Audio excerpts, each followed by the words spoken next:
En 1830, Hokusai présente la série des 36 vues du mont Fuji et brosse sous tous les angles le portrait d'une montagne aux multiples visages. Que nous révèlent ces estampes sur le volcan tant vénéré des Japonais?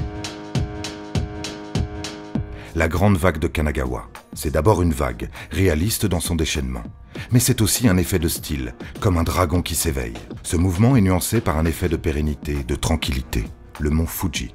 Dans cet instant capturé par Hokusai, le stable et le déchaîné se conjuguent.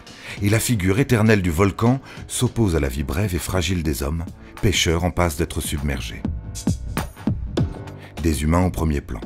Ces ouvriers se lancent des tuiles, et la pente du toit suit exactement celle du Fuji, indiquant aux hommes la direction à suivre.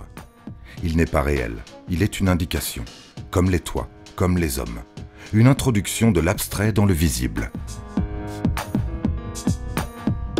Un marché et des hommes, avec un effet de mise en scène incroyablement moderne, voire cinématographique. Le premier plan est esquissé, et tout va vers le fond de l'image, vers le château du shogun. Le Fuji est tout au fond, presque caché. On pourrait éviter de le voir, mais cependant, il est là, et c'est lui qui permet la vie au premier plan.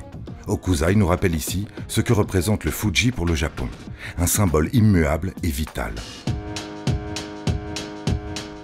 Élément central, le Fuji impressionne, de manière irréelle, en rouge. La couleur des diables, des démons, du Fudo. Le Fuji s'impose à tous, aux nuages et à la végétation. Il est le symbole d'une puissance tellurique extraordinaire, autant bénéfique que maléfique. Comme toutes les divinités, sa nature est double, symbole de paix et de danger.